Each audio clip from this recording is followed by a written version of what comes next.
Yu-Gi-Oh can be an incredibly expensive game to play, but with a little patience, you can build a competitively viable deck without becoming a whale. Back in 2022, Konami released the Albaz Strike Structure Deck, which helped me get back into the game. 2 years later, it's still a solid way to get into the game while slowly building up its competitive power. Our plan is to go from this to this, a fully competitive build of the branded Despia strategy without breaking the bank. Only spending up to $15 a week buying singles, packs, and trading, we are going to prove that you can still have a good time with this game while playing branded on a budget. Hello everybody, my name is Cole and welcome back to the final episode of Branded on a Budget. We're here, this is episode 5, and I decided, like you heard last time, to make this episode the final episode of Branded on a Budget. That doesn't mean that we're done with Branded on the channel. This is more so just the little series of Branded that I wanted to end with here. We may even end up doing a little, here's what I learned from playing Branded on a budget kind of video at some point. Granted, I don't know if or when we'll do that. So, without further ado, I got a handful of things that I want to talk about concerning the deck, as well as, I guess, just good Yu-Gi-Oh practices to play this game on a budget. And we're going to be talking about all of that right here. And I feel like today's starting point will probably be best if we just first, I'll show you the cards that I've decided to take out of the deck. And second, to just go through the deck profile, and as the new cards would be showing up, I'll bring them over and I'll show you why we're adding them, what we're adding, and what it does for our deck. So, let's begin with the cards that we have taken out. First up, I took out 3 cards out of our side deck because these 3 cards were kind of just there, I guess, more just filler, and we have more impactful pieces in our side deck now, which the 3 things we took out was just 2 copies of the Kaiju, or I guess just two Kaijus, not copies, but 2 Kaijus, and then the Smoked Mosquito that we put in last time for funsies. My Tenpai friend, he's currently not playing Tenpai as of right now, so we don't necessarily need to play that little Smoked Mosquito. Granted, it didn't even come up when I was playing, so it doesn't even matter. Anyway, those are the inconsequential takeouts. Now, let's talk about the things that we took out that have impacts to the deck. First up is Lubellion. I don't think we need that second copy of Lubellion in our extra deck anymore. We're pretty much fine with just the one from here on out. So we took out the second one in favor of other extra deck monsters that we will be seeing in a second. Next thing is we're down to just 1 copy of Spriggan's Kit. I decided that it makes more sense to not have 2 copies of Kit in our deck for one specific reason, which, of course, as you saw from the teaser last time, which would be Guiding Quem, because we don't want to have a ton of normal summons in our deck. We only want like a handful of normal summons, and Branded is weird because some of our cards can be normal summons, but preferably not normal summons, and we'll get into that in a second. Next up this is kind of maybe a hot decision. I took out 1 copy of Foolish Burial, the only copy of Foolish Burial in our deck, because while it does come up in some weird, interesting ways, being able to foolish something not Despian Tragedy, like say we need an Albaz in the grave, we can send an Albaz and so on. I just feel that Gold Sarcophagus is much more impactful for the same reason that Burial works. And I also added 2 copies of a card that kind of does the same thing in one way, shape, or form, and you'll see that in a second. The last thing I got rid of was the Branded Sword. I love the nicheness of this card. I just really don't see it being something that we need. And if we decide we want it, maybe throw it into your side deck. But in reality, I don't necessarily think you need Branded Sword in your deck, let alone your main deck. I don't think I bricked on this card or just drew it when I didn't want to see it.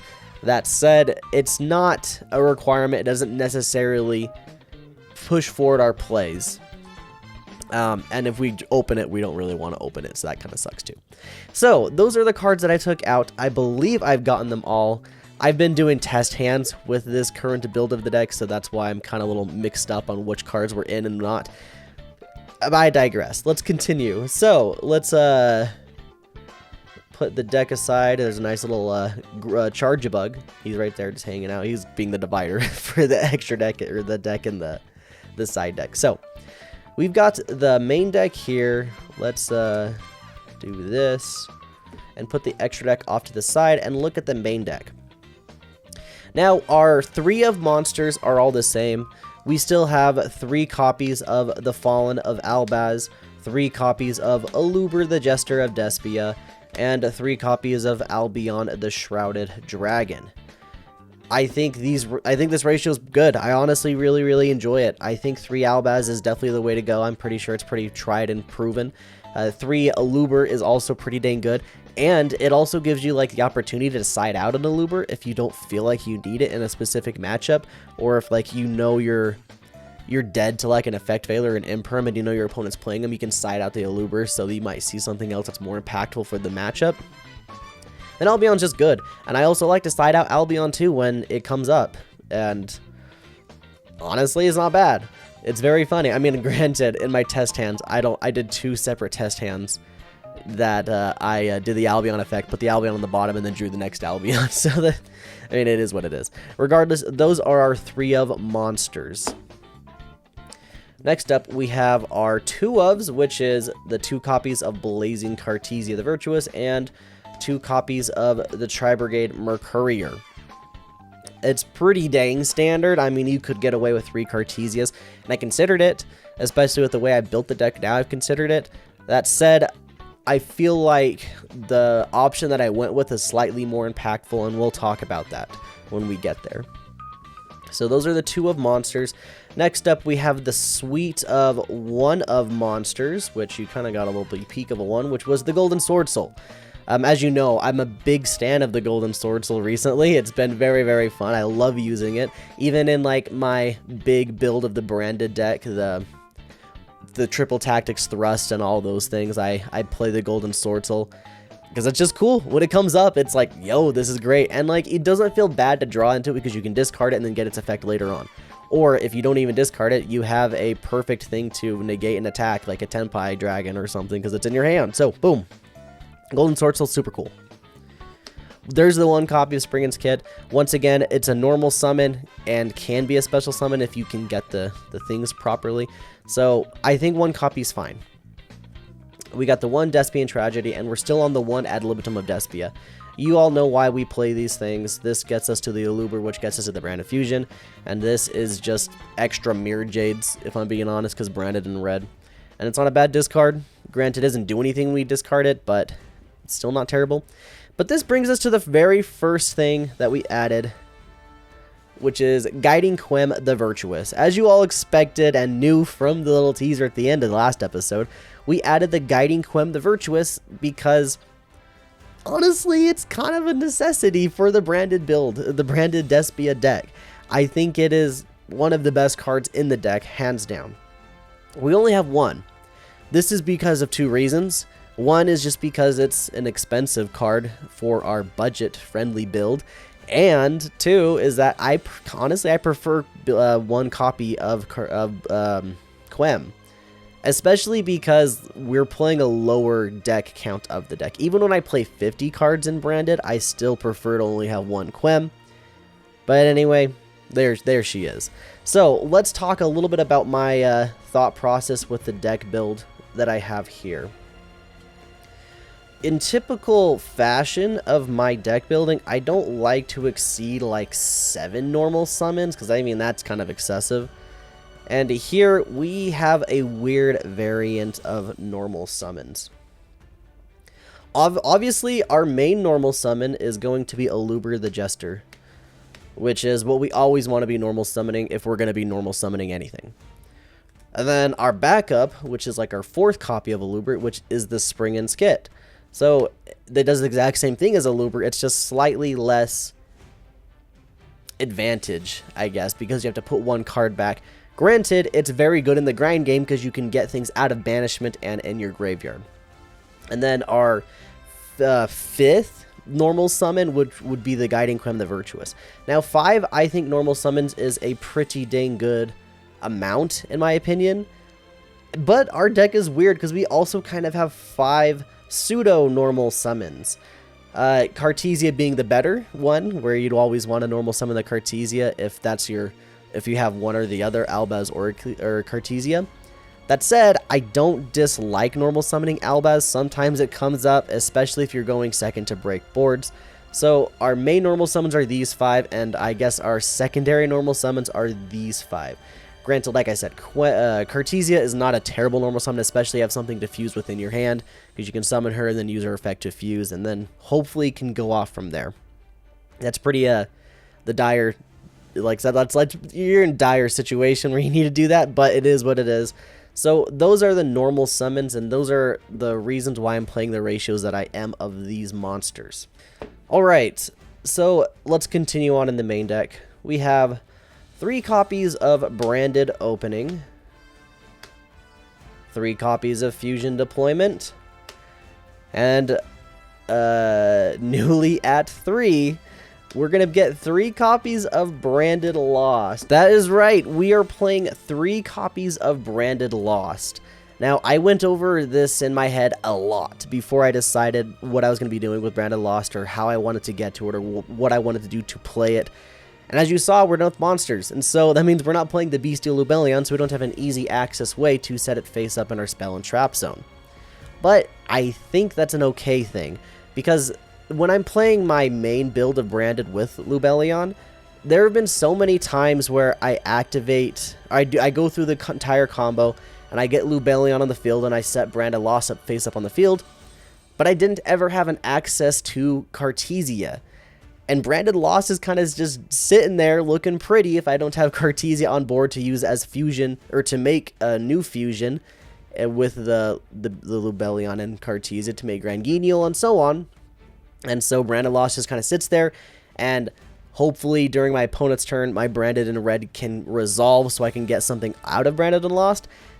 And Branded Lost, and if it doesn't resolve, then Branded Lost really just sits there looking dumb. And so that's why I decided to play at 3. The times when I have resolved Branded Fusion with Branded Lost up already on the board have been far more impactful and far more meaningful, because I can search out what I want when I need it right away. So if we open Branded Lost, which is I put it at 3, ideally it's better. If we have an easy way to Branded Lost, then boom, it's even better. My ideal combo that I've kind of decided or came up with this build of my deck is to open up Branded Lost and probably a Luber or a way to Branded Fusion. And yeah, so we'll talk more about that when we get to the combos and test hands and things of that nature. But I think Branded Lost at 3 isn't terrible. It doesn't feel bad ever to open it. If you open up 2, it feels a little bad, but like, we always need discard in this deck. So, continue on, the last 3 copies are the Dark Ruler No More. Just a nice board breaker. It's an okay discard if you happen to open it and you're going first. It is what it is. Of course, we have the 1-of Branded Fusion. We're at the 1-ofs now. Branded Fusion, of course, sadly at 1. We have Branded in White, which comes up in the grind game. I don't honestly, the more I've used this card, the less I love it.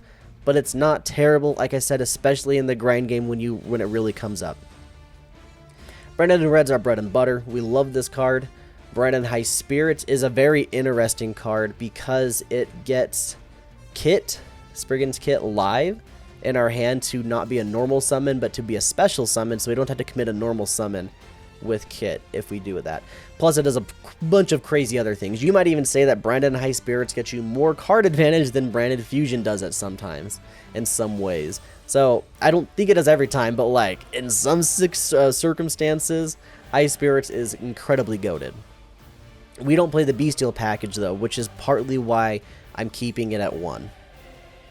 Call by the Grave, we all know. Just get rid of that Ash Blossom. Gold Sark, boom, there it is. Gold Sark is incredible. It makes us feel good, and it makes us resolve our things. And I forgot, so my other new spell card that was added was actually at 2, and it is 2 copies of Allure of Darkness. Now, I found these copies at a random store while traveling, and they had a bulk bin, and I think I picked up these for either 50 cents each or 25 cents each. Mind you, this was before Bonanza. So, It's even cheaper now. Regardless, Allure is great. They only had 2 at that one place where I picked up these 2, or else I probably would have gotten a playset. So keep that in mind. If you want to play 3, definitely play 3. It's an incredible card in this deck. Once again, though, I'm not playing the Bestials, so I don't have a Serenir if I need to send an extra Dark. And our main sends that we always want to be sending are the Mercuriers and our Tragedy. So I think 2 is just fine. Plus, it keeps our low deck count, which is... ooh, it's just good in my opinion. Makes me feel real good. Alright, last up, we've got 1 copy of Branded Retribution before we get into our final little package of cards. Branded Retribution is a phenomenal card. The more I've been using it recently, I've been using it more by setting it on the field, especially if I have a combo where I get both Titaniclad and Albion in graveyard. I feel like it's almost more impactful that way because it's a guarantee that you can get it off because you got the 2 in the graveyard, and it's almost free at that point because you don't want to get rid of your Mirror Jade on the board and so on.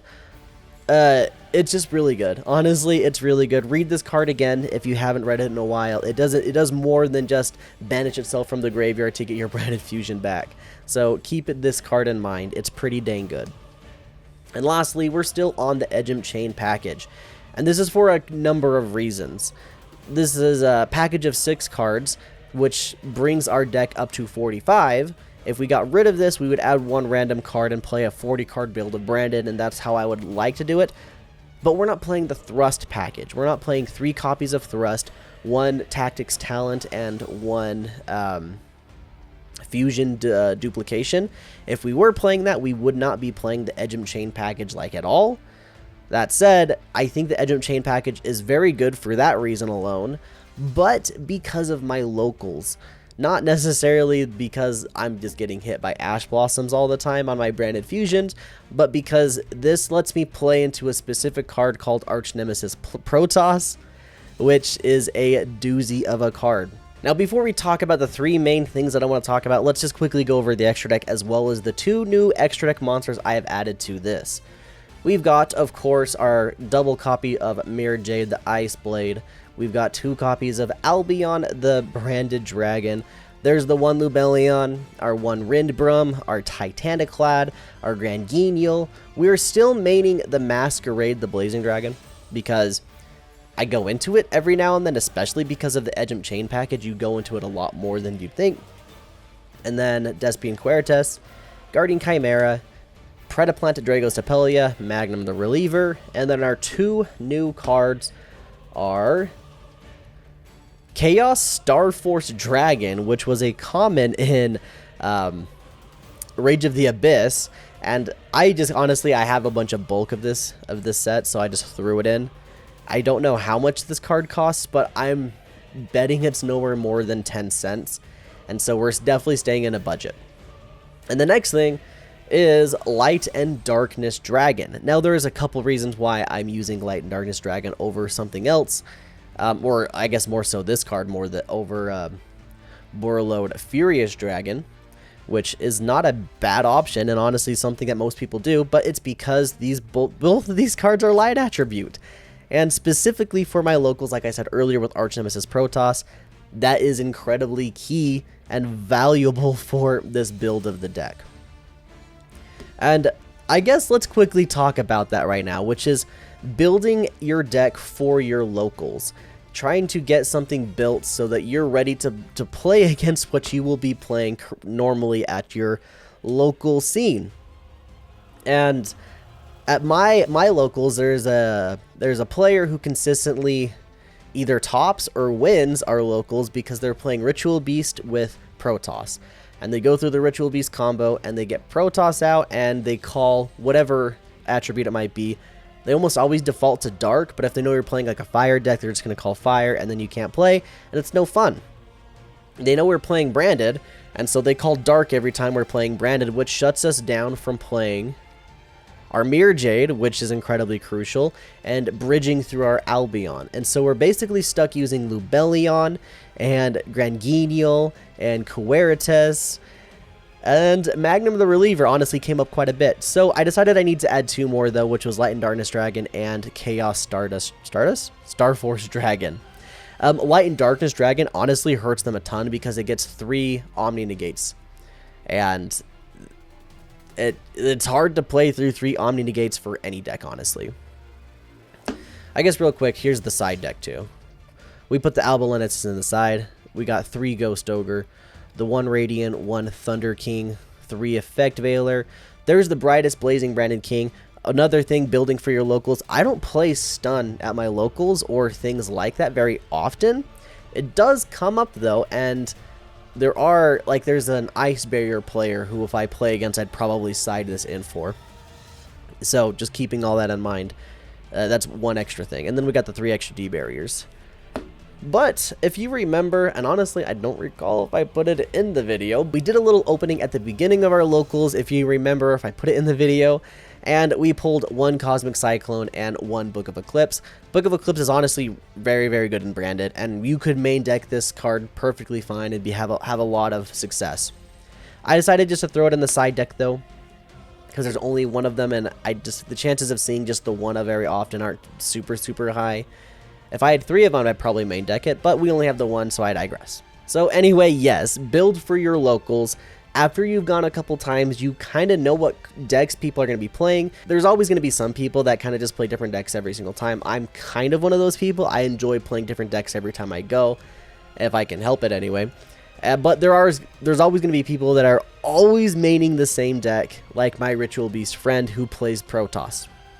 And those are my ways around it, is these 3 light targets as well as the Grand Yugioh and the Lubellion. Light and Darkness Dragon can be hard to summon. I want to point that out really quick. Typically you might deal with Branded and Red, but you need a bunch of other things like Quem to target something in your graveyard to summon it back, and it's a little challenging. I will not deny that, because you can't use Lubellion's effect to summon it.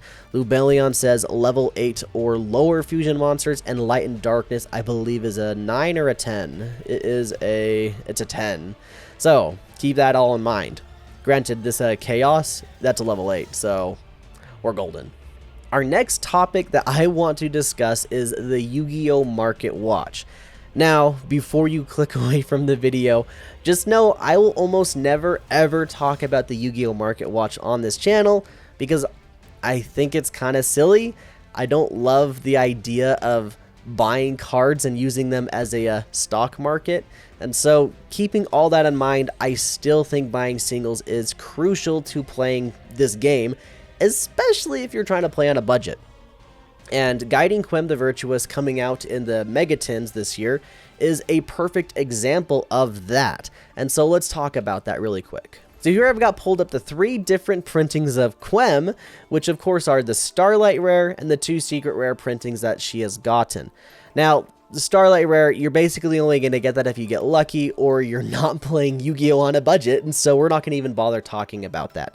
We're going to talk about the 2 different Secret Rare versions of Quem, which are the Cyberstorm Axis version and the new Tin version. Now, the Cyberstorm Axis version of this card has gone down significantly. If you look down at all of the different listings, they typically range around $11, $12 to $13 to $14.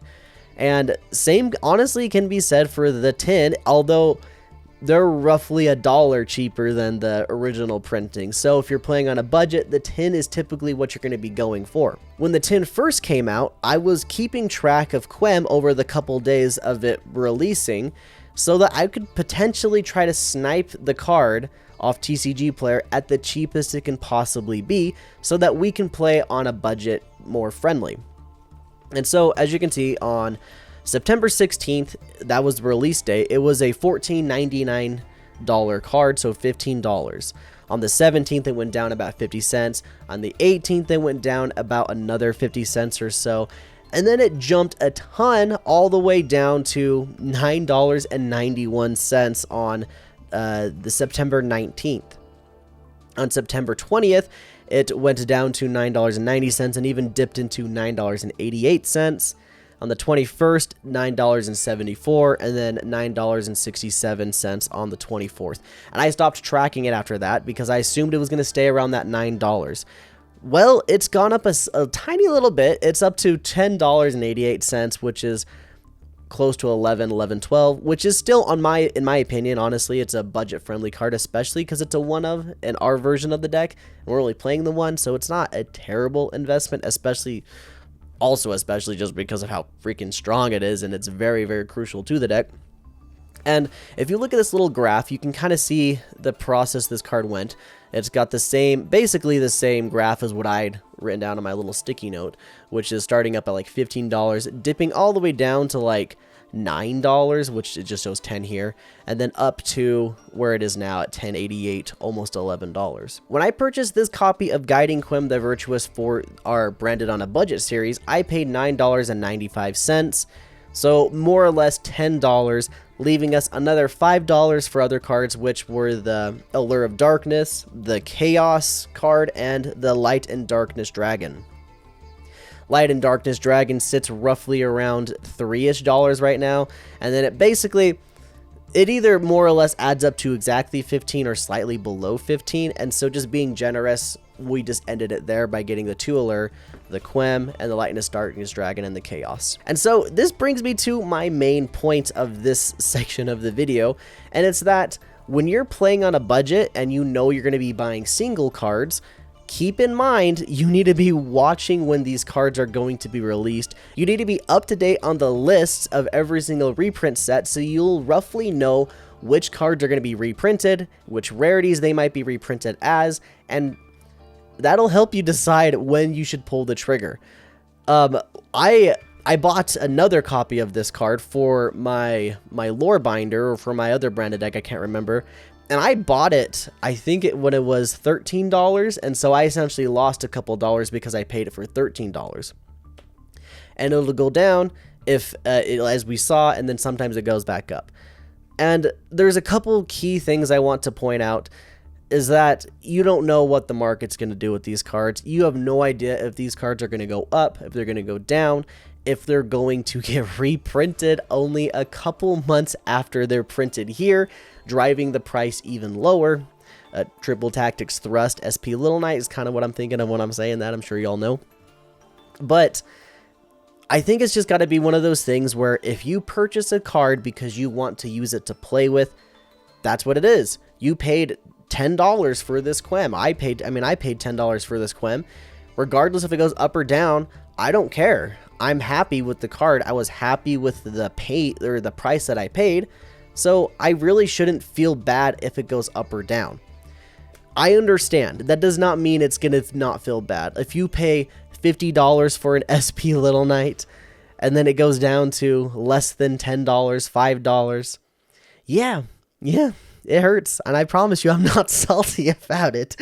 But regardless, here we are. It'll happen. It's just one of those things you got to live with, especially if you're playing this game specifically. Other games, their prices will, of course, vary, but our TCG, we reprint cards all the time.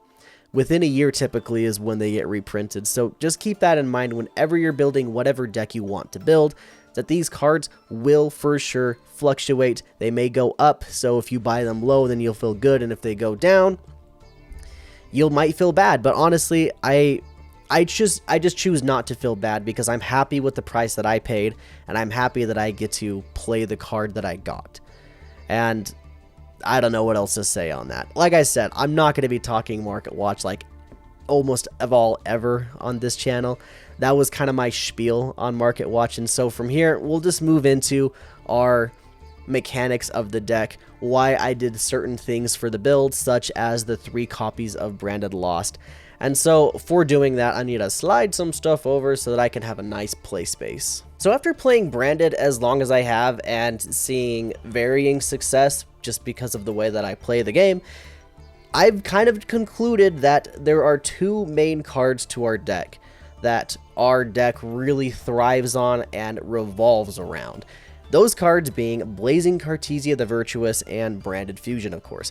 Obviously, Branded Fusion's kind of the no-brainer. It's the gimme. Anybody could have said Branded Fusion and they would have been right. And our 2 main ways to Branded Fusion are either just hard opening it, which is even harder now because it's at 1, and then Aluber the Jester of Despia, or ways to Aluber such as Gold Sarcophagus, a Despian Tragedy, or whatever, Branded Opening, anything it might be. So those are our 2 main cards essentially, Branded Fusion and Aluber, the way to Branded Fusion.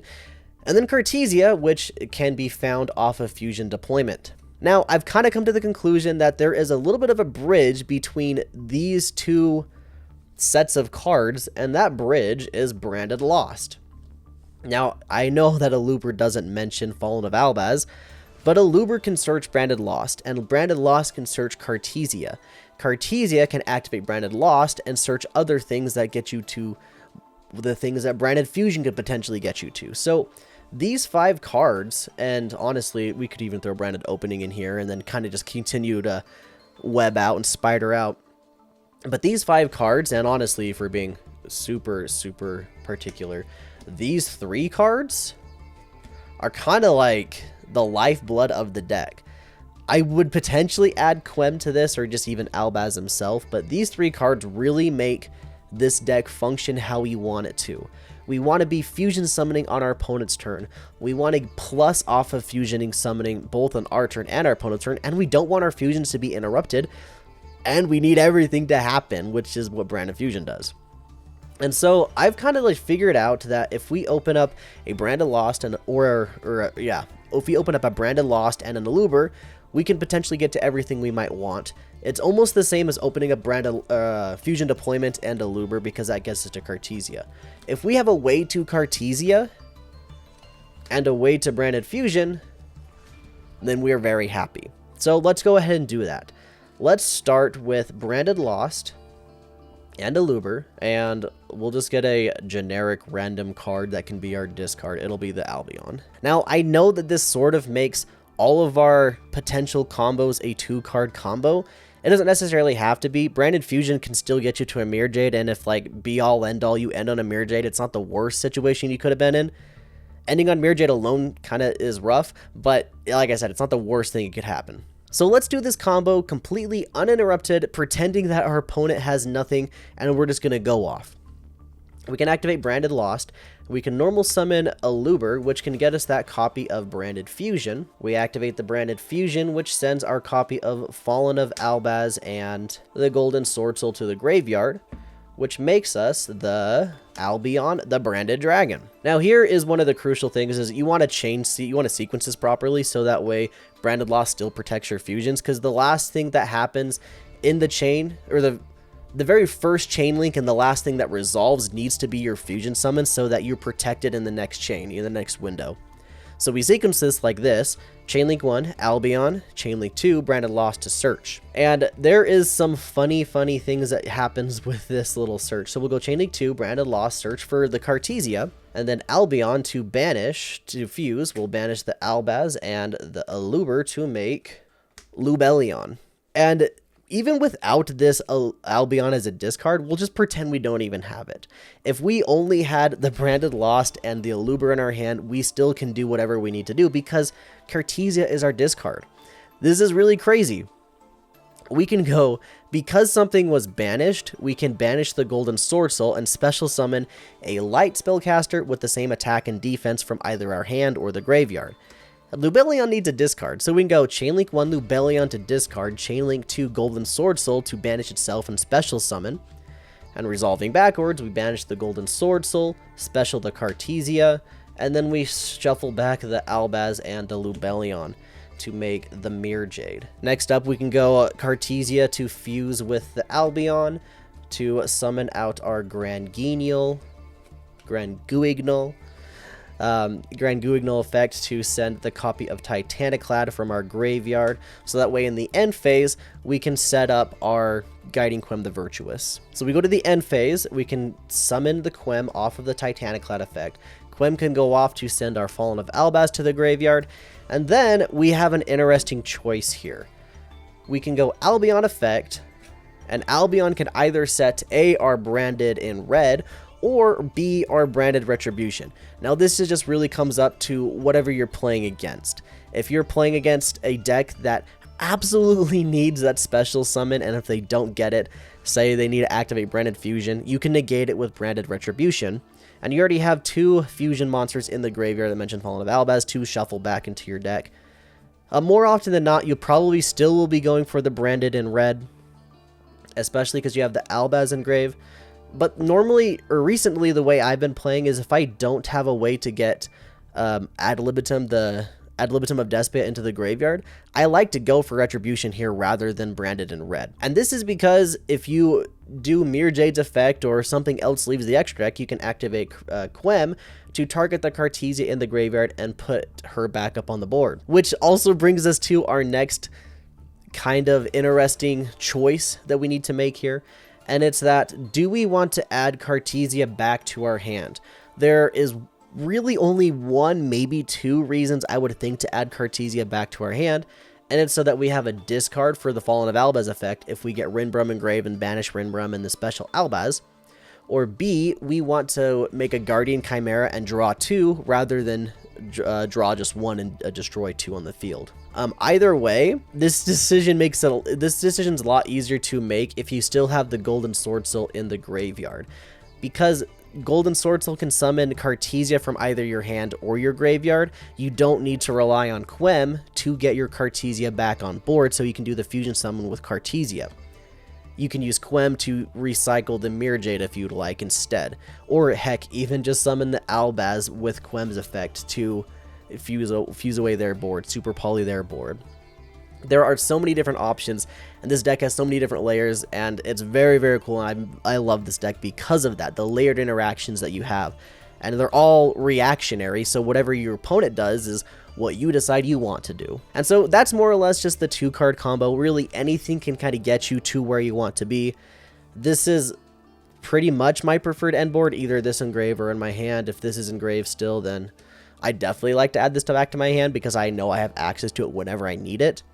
Golden Sword Soul also doubles really, really well with if Quem goes to the graveyard, because I know a lot of people like to destroy Quem because it's that crucial. You can still summon Quem off of the Golden Sword Soul from the graveyard. That said, keep in mind, if Quem is banished, then she's kind of gone, unless you're playing Branded Sword, which is the only other way that I know of to get back Quem. And with that, let's just go ahead and do a test hand so I can show you a little bit more about how the deck is playing with the current list that I've put together. The last thing I want to mention quickly about the Golden Sword Soul is just that sometimes you open Aluber and Guiding Quem in your hand, and you need a way to get Quem onto the board, and Titaniclad can only summon Quem from the deck. So if we have the Golden Sword Soul in the grave, we can still summon Quem even if we had to commit our normal summon to the Aluber. It's just one extra little great thing that the Golden Sword Soul provides. And lastly, if we have Branded Lost in our opening hand, that can get us to the Quem if we need it that way, or it can get us to the Cartesia, or heck, it can get us to anything. It could even get us to the kit if we want the Albion Shrouded to do the upstart thing. There's so many different options if we have it in our opening hand, so that's partly why I max it out at 3. So, here it is. We'll do a little cut. We'll do 5, 1, 2, 3, 4, 5. We'll do this hand as if we're uninterrupted. We got nothing to worry about. And honestly, that's a pretty dang good hand. It's not the best hand in the world, but it's also not terrible because we open the Branded Fusion. It takes a little bit to decide what you want to do here. Because we do not have Branded Lost in our opening hand, we can easily get it off of Branded Opening here, and we can set up the Branded Retribution. So I think that's what we're going to go ahead and do. To potentially play around Droll, we'll go in the draw phase, activate Branded Opening. We would send probably the Polymerization here to summon our copy of Aluber. On summon, Aluber can grab us the Branded Lost. We go standby phase, main phase 2. We'll go Patchwork, and granted, this doesn't play around Droll or anything like that. Like I said, we're just going uninterrupted. You might save Patchwork for the very end of your combo, but we're just doing it here just cuz. So there's the Edgem Chain, there's the Polymerization. We add those back to our hand. That way we got more discard, more fodder for our later things. We can go Branded Lost and then activate Branded Fusion. We'll send the copy of the Golden Sword Soul and the Fallen of... That's not an Albaz. The Albaz. Now you've seen this combo. There it is. There's the Albaz. We can summon the Albion. We go Chainlink 1 Albion, Chainlink 2 Lost. Lost will search us the Cartesia. At this point, it's more or less just the same exact combo that you've already seen, that I just showed you 3 seconds ago. And then we perform the fusion by banishing the Albaz.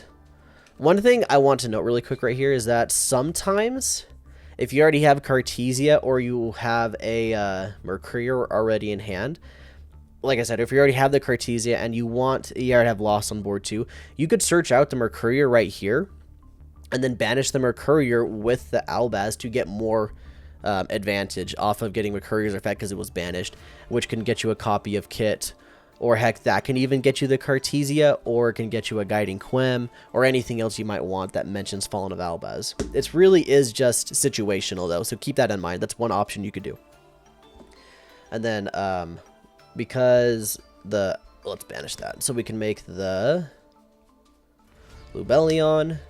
We go Lubellion effect, discarding. At this point, we don't really want to discard these two, and we want to use this for our end board, so we can discard the Cartesia. We'll do Chain Link 2, Golden Sword Soul, Resolving, Banish, Special, and then shuffle back these two for the Mirror Jade. We can go Fusion Summon these two into the Grand Guignol, Grand Guignol. I keep using those interchangeably ever since I think I saw a comment on one of my videos that say, you say Grand Guignol wrong, or Grand Guignol weird, or whatever. Grand Guignol effect to not discard, but to send the Titaniclad, so we got that in the end phase. We have the Brand of Retribution in our hand live now because Titaniclad and Albion are both there, so that's great. We can do some fun stuff here, though. We can go Polymerization using these two to perform a Fusion Summon, and this can make us either the Magnum the Reliever or the Predaplant Dragos Tapelia. This is another thing where you just get to choose what would you rather have. Would you want a Monster Negate or a potential pop?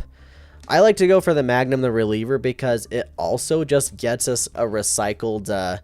it can recycle our branded Fusion or recycle one of the Polymerizations. We already have one Poly engraved, so let's recycle the Polymerization, especially because we have the Branded Retribution in our hand, which we'll probably be able to recycle later on. So we can recycle that. Let's do a quick little half shuffle, a half-baked shuffle here. Put the Poly on the bottom and draw. There's an Aluber, doesn't really matter.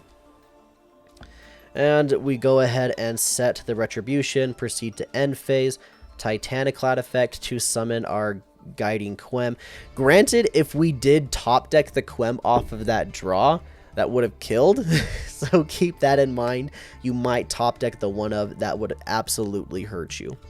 Quem will send the Fallen of Albaz, and then Albion will set the copy of Branded in red. Now, obviously, this board's crazy. And it's really, really cool that we were able to get both Retribution and in red on our field because we had one in our hand. And that happens more often than you'd think. Sometimes you just have a kit in your hand as well, and then another card you want to recycle back into the deck, whether it be the Quem, it could be an option. And that could be another way you get both of these on the board at the same time in your end phase. So that is more or less the combo, and that was our nice little test hand. We have great interaction here. We have our Magnum the Reliever. We can, banish one Polymerization or one Fusion spell from our graveyard, then target one card in the field and destroy it, and that's a quick effect. It's got a requirement, though. When another card or its effect is activated. So if we activate something, we can chain to it with our own Magnum, or they do something, we can chain with Magnum the Reliever. We have the Poly Engrave, or even if we want to, we could do the Branded Fusion. We don't necessarily want to do that very often, but we could. We have Golden Sword Soul in the banishment, so we wouldn't want to probably add the Cartesia here, especially since we have the Aluber on our hand, which could be discard potential for Fallen of Albaz's effect. We obviously got the Mirror Jade, but we got not one Mirror Jade, but up to potentially 3, even 4. Because you go 1 Mirror Jade, we do... Oh, we can't do the 4th one because we don't have the ad lib. So we can do potentially 3. So 1 Mirror Jade, the Branded in red. So the Mirror Jade sends that. It's up to maybe 2 Mirror Jades. Honestly, if you don't have ad lib engrave, you don't get all of the potential to get the multiple Mirror Jades. It definitely maximizes that. Also, having Cartesia already on the board is very, very good. I want you to know, if you can end your turn with Cartesia already on the board, that's ideal. That really is ideal, because you don't have to spend Quem's effect to summon the Cartesia back. But then we go Mirror Jade, then we can activate Quem to summon the Cartesia. So these two are basically offline already. And so at this point, I mean, there's so many different things you can do. I mean, well, this would be sent, so let's just send like the Rinbrum here.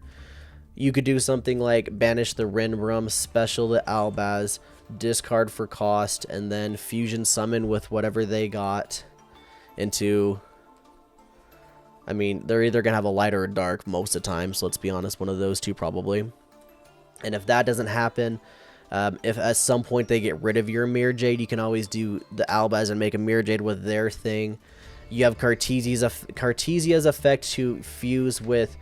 there's a Mirror Jade here. Cartesia's effect to fuse these two could make a Dragos Tapelia. And of course we have the Pop as well.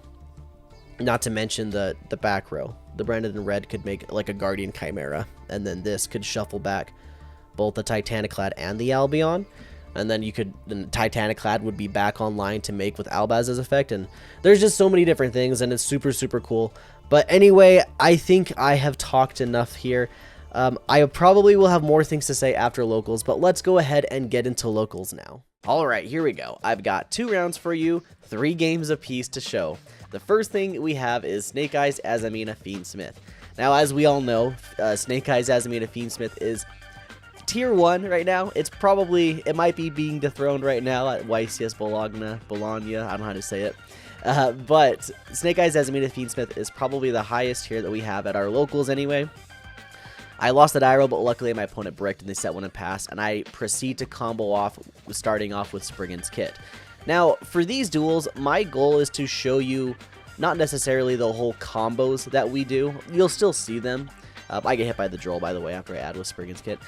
As you can see right here, we're speeding up. We're going to go fast to try to show you more or less end boards and then key things that happen throughout the duels.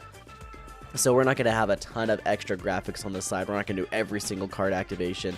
That way that I don't have to spend way too long to try to edit all this together. My opponent scoops after I build up my board, and they go first on the next game, which is game 2. Yeah, I mean, like, I set up a pretty solid board even through Droll, and my opponent drew, and they did not get anything great for their turn, so they scooped and went to game 2. My opponent, like I said, my opponent goes first, and they start off by going heavily into their Fiendsmith line, starting off with that Engraver, into the sequence stuff. We got the Fable Lurie, the Tract, the Lacrima.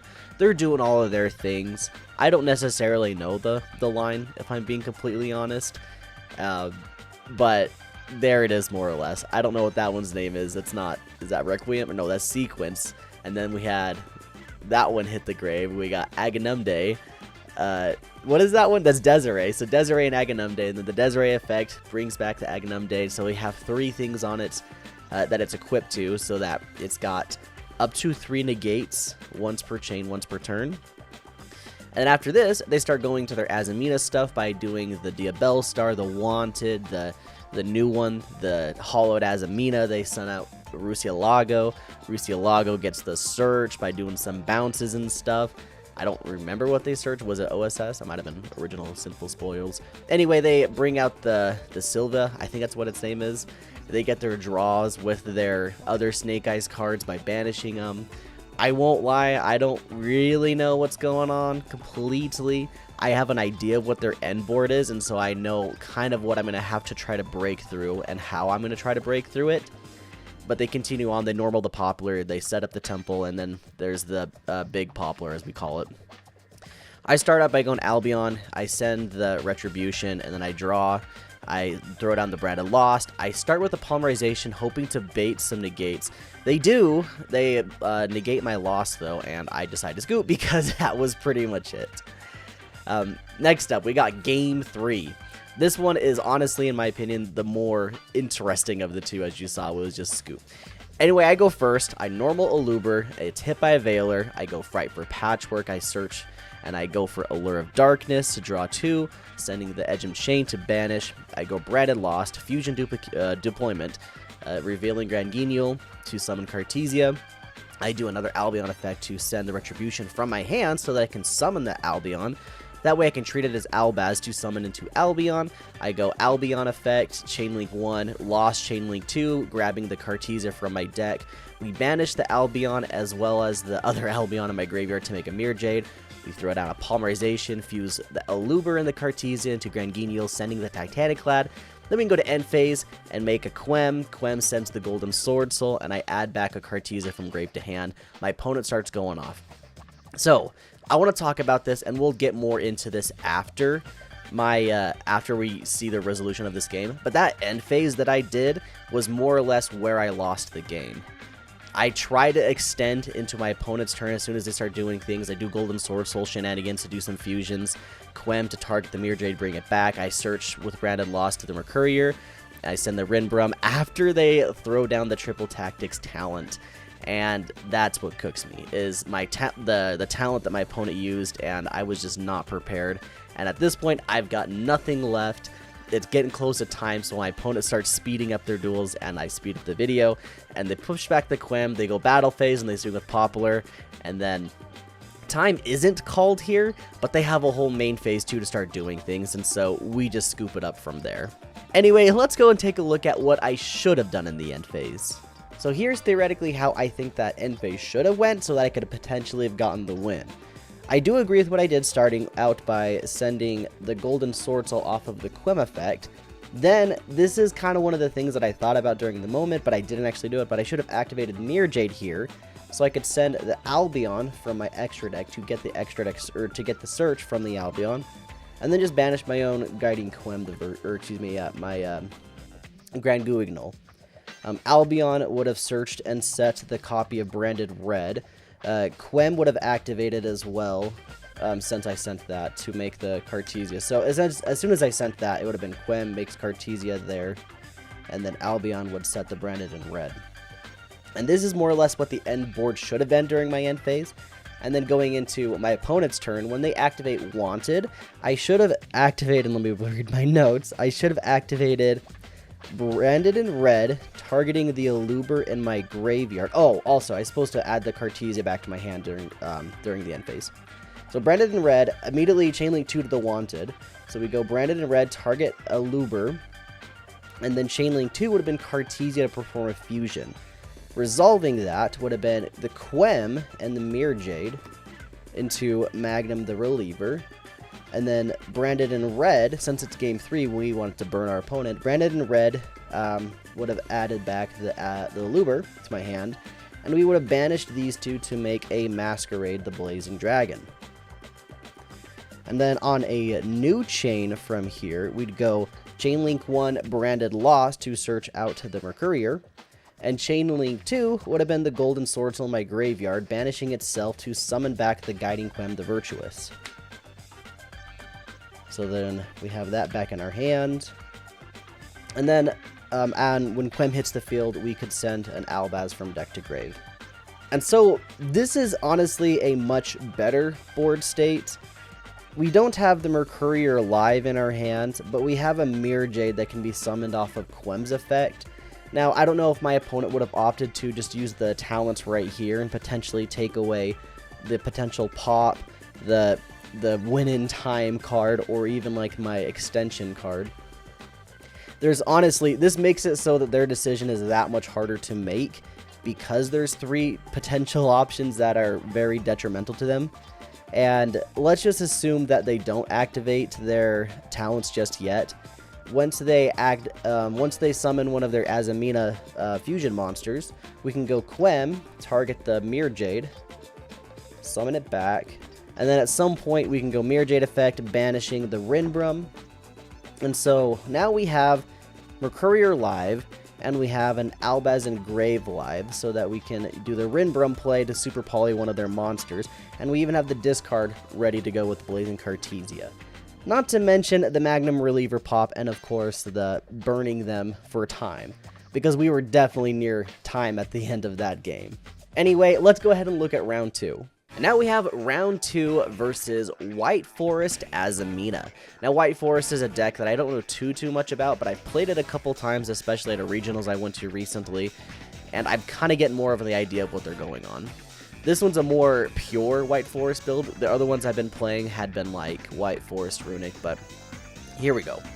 They start doing their toy box stuff, and then they go into their Azamina stuff. They got some good sets. They got their big Omni Negate. They're going into their White Forest stuff. I'm not entirely sure what all this extra like toy box and stuff is doing. From what I understand is that the toy box is there so they can send things from the spell trap zone to get their effects, and the toy box can summon itself back for additional synchro plays, as we see right here. And then they go into the Visas Amritara, which is just an incredible counter trap that I'd never read before, and after reading it, I was like, dang, this is going to be a challenge. They link into Silhouette Rabbit and set the Silhouette Trap, set a bunch of extra cards, and I just decide to go with Fright for Patchwork to try to break their board. I throw down the Lost, I go Dark Ruler, no more. I shouldn't have thrown down Lost before Dark Ruler, that was on me. I go Gold Sark, sending Tragedy. I add my Aluber gets hit by an Imperm, and I go Poly as a last ditch attempt, and it's hit by the Omni Gate, and I scoop. Game 2 is a lot better, and I played out of my mind in my opinion. I start off with the Brandon High Spirits, because of course I'm going first. I reveal the Mercourier, I send the Mercourier, I send the Rinbrum to search the Quem, I normal summon the Quem, I go Quem effect, sending a copy of Albaz to the graveyard, and then... Brother, why is it common? Opening? He has a common? Bro, it's a structure deck. This guy. Get out of here. Red opening. I activate the Brandon Opening. Of course, I get called out for my common Alvez. But here it is. I go Opening, summon the Aluber effect, and then Edgem Chainlink 2. I can search for a Patchwork and for a Branded Fusion. I go Patchwork to add a Polymerization and an Edgem Chain. It seems like my opponent's got no interruptions, and I'm just happily going at it. I go Branded Lost, Branded Fusion, send the Golden Swords, I'll send the Albaz, go Albion a Fuse, Lost gets me a Cartesia, and Tri-Brigade Mercourier gets banished, and that gets me a copy of Spriggan's Kit. Lubellion discards the Cartesia, Quem summons back the Cartesia, we do a fusion with Cartesia to make Dragos Tapelia. We go special summon Kit effect to search for Brightest Blazing Branded King.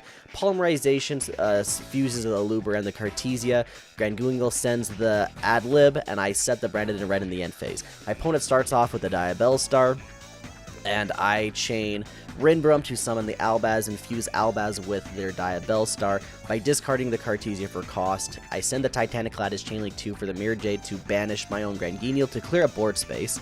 I make the Lubellion, I don't activate its effect. I go Chainlink 1, Golden Sword Soul to target Cartesia to summon it back. I go Quem as Chainlink 2 to summon back the Albion. And from here, it's pretty apparent what's going to be happening. I go Cartesia to fuse. I fuse the Albion and Lubellion to make a Light and Darkness Dragon Lord. I go Branded Lost as Chainlink 2, and my opponent can see the writing on the wall, and they decide to scoop. Now, this was an insane board. I had some insane things, but I'm very happy with how it played out. Game 3 is also interesting, in my opinion, and my opponent, of course, gets a start. They start doing their stuff. There's the Diabellstar, adding some Azamina Snake Eyes thing that searches out some, I think it's Azamina Debtors is what that gets, which makes their Silva, their Omni Negate. They summon baby Diabells. They do some more White Forest Synchro, or not Synchros, that's a Link, that's a Silhouette Rabbit. I guess they didn't have the greatest hand because that's what they end with. I go Branded Opening, send the Golden Sword Soul, summon a Aluber, search the Branded Fusion, Fright for Patchwork. They're just letting me go off. They're not negating anything. I'm just hoping that they might do something. Of course, the first thing they negate is the Branded Fusion, but I get the Masquerade on board because this is game 3, of course. And then I Hail Mary a Polymerization that I hoped that they would negate, and they did, so I could normal summon the Albaz and fuse with Silhouette Rabbit, sending the Mercourier to make a Mirror Jade. I go Mirror Jade effect to banish their trap monster. I swing for 3k, and I add a Brightest Blazing Branded King, or set it to my field in the end phase with Albion, and pass over. My opponent does some cool things by summoning Silva, which is their Omni Negate, and they chain this. I decide to activate Brightest Blazing Branded King here, so that I have to give them the ultimatum. They don't have a lot of cards left in their hand, and this kind of is what does it, honestly. They do some more things to get the Bellstar. They go Battle Phase, swing over into the Masquerade. Now here, my opponent does misplay. They made a Selene off of a Diabellstar and a Ash Blossom. We're going to pretend that Ash Blossom's a link too. They make Access Code Talker, pop my Mirror Jade. In the end phase, I go Masquerade Effect to summon it back, then I go Mirror Jade Effect to blow up his board, I go Battle Phase and swing the Masquerade, and that's game. So we're back from locals, and first things first, I've just got to say how impressed I am with this deck, and how happy I am how it turned out. Not even going into the triple tactics thrust stuff, as well as the Bestial Lubellion, this deck blows me away how consistent it is, and how well it can play through boards. Even in like just my normal branded list with Thrust, I have a very hard time playing through boards. I can't tell you how many times I've had Triple Tactics Thrust in my hand and it's just a dead card because my opponent activates no monster effects. But with this list, I really like it. I honestly don't necessarily know if you need the Edgem Chain package. It definitely does come up a lot. And it's super clutch to have because of how much Branded Fusion gets negated, as you saw in that last duel. And because of it, we can win games. We can activate Polymerization, and it can do some crazy things. But not just our main deck. Our extra deck did some pretty solid things. Of course, we had the Light and Darkness Dragon show up on that one game to essentially clear the game completely, and my opponent just scooped when that card hit the field. And Masquerade staying in the main extra deck, not in the side deck, is surprisingly viable. It comes up so much just to make and also put pressure on your opponent for them losing life points. Honestly, I'm very happy with this extra deck. This one, maybe not as much so, the Chaos Star Force Dragon, but like that said, like it's a flex spot. And Branded definitely could use some flex spots, and regardless, when it does come up, you're happy you had it. Last thing is the side deck. We didn't ever really try super hard to build the side deck throughout this series. That said, the times that it has come up, like having the Brightest Blazing Branded King, as you saw, to put more pressure on my opponent in that previous game we just did, I'm very happy. This is such a good card just in general. And honestly, the extra deck just performed well. I did side in the Effect Veilers at one point during one of my matches. I never saw them, and I think that's... Oh, no, I sided Ghost Ogre at one point as well during my matches, and I never saw it either. But other than that, like, this deck is good. I'm very happy with how everything performed. Having Quem is just so good. And the Golden Sword Soul, who knew? Who knew how fun and engaging this card would be? It does so many fun things that I just love it. I'm very happy that that is a card in our deck. Briefly, really quick, before we move into the final kind of thoughts, I want to talk just ever so slightly about my side-out patterns during that little locals that you saw me play at. And I didn't side out a ton of things and very obvious things. Some things were very obvious that I sided out, but other things maybe not as much. And I want to just kind of talk briefly about siding out patterns. Let me just get everything out that I sided out at one point or another. Okay. So I know it's very unorganized, but let's just, I guess we can quickly... So these were the main cards that I sided out during my little locals tournament this week. And I never sided out all three Aluber. It was always only just one, and I kept two in my deck. And this basically had to deal with just seeing many normal summons, and after, like, you get your first Branded Fusion Search with a Luber and it goes through, you don't really need a Luber that much. I mean, it's got other things that comes up, but it's pretty rare. So, honestly, siding one out felt okay. The three Albion, sometimes if I needed extra space, I would side out two of them, but I always left at least one of them in there so that I had another Fallen of Albaz, as well as a monster that mentions Fallen of Albaz in my deck. I did not use Branded White once this entire little locals that I went to, and honestly, you could probably cut it entirely. I think it's just personal preference at that point. Dark Ruler No More is a pretty obvious side out. You side them out going first because you don't want to see them going first, and you can side in something like Brightest Blazing, or heck, even the dimensional barriers that are in the side. And then the last one is Branded Lost. I want to just briefly talk about how much I enjoyed Branded Lost at 3 in my deck. I did side out 1 occasionally, but I never went down below 2. But as you saw from my duels, I saw Branded Lost in almost every single one of my matches. And it always came up to be very crucial. There was one key moment in my duel against the White Forest deck where my opponent was unable to activate their Diabellstar and get their effect. It's when I super polyed my Albaz and their Diabellstar. My Albaz fusion was Chainlink 1, so the immediate trigger effect window after that fusion was summoned, they could not activate cards. And so they could not get their Diabellstar effect, which honestly was pretty dang clutch. So Branded Lost, it's an MVP of the deck. I honestly still think my major MVP of the entire series has been the Golden Swordsoul.